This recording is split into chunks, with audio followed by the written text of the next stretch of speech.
Vote వేయడానికి వెళ్తున్నావా? లేదు బ్రో, మాదేమో జనసేన, మాకేమో టీడీపీ సీట్ ఇచ్చింది. నువ్వు వెళ్ళలేదా బ్రో? లేదు బ్రో, మాదేమో టీడీపీ, మాకేమో జనసేనకి సీట్ ఇచ్చారు.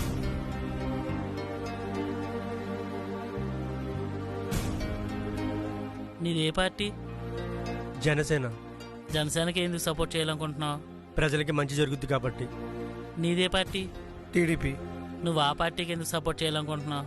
ప్రజలకు మంచి జరుగుతుంది. మరి వేరే పార్టీకి సపోర్ట్ చేస్తే జరగదు. మరి మీ నాయకులిద్దరు పార్టీలు కలిసి పేద ప్రజల కోసం పనిచేస్తున్నప్పుడు మధ్యలో మీరు కలగకపోవడానికి మీకేంటి నొప్పి?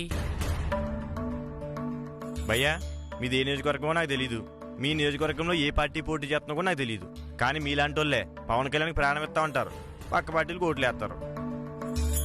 బాబు అంటే ప్రాణం అంటారు, కానీ వేరే పార్టీని గెలిపిస్తారు. మీరిద్దరూ సపోర్ట్ చేయనప్పుడు మీ పార్టీలు రెండు ఓడిపోయినాయి, వేరే పార్టీ గెలిచింది. అలాంటప్పుడు పేద ప్రజలకు మంచి జరుగుద్దా? నీ తొక్కలో ఈగోలు పక్కన పెట్టి మీ నాయకుల కోసం ఓట్ల రూపంలో పనిచేయండి. 70 సంవత్సరాల వయసులో ఒక ఆయన కష్టపడుతున్నాడు, సంవత్సరానికి కోట్లు వస్తున్నాయి, అవన్నీ వదిలేసి ఇంకో ఆయన కష్టపడుతున్నాడు. ఇప్పుడు వాళ్ళిద్దరూ కలిసి వస్తున్నారంటే దాని అర్థం ఏంటి? వాళ్ళ జీవితాలు పక్కన పెట్టి మనకి పాతికేళ్ళ భవిష్యత్తు ఇవ్వడానికి. ఒకసారి ఆలోచించుకోండి. మరి ఇప్పటికైనా పోయేదేమీ లేదు. మీ నాయకులకు సహకరించి మీ ఆశయాలు నెరవేర్చుకోండి. అర్థమైందా? లేదు, కాదు, కూడదు అన్నారనుకోండి, ఇప్పుడు మీరు కూర్చున్నారు, రేపు ఇదే ప్లేస్లో మీ పిల్లలు కూర్చుంటారు. అంతే.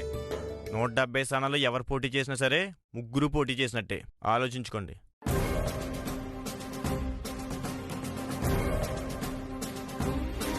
కూటమిని గెలిపించుకుందాం, రాష్ట్రాన్ని కాపాడుకుందాం. జై హింద్.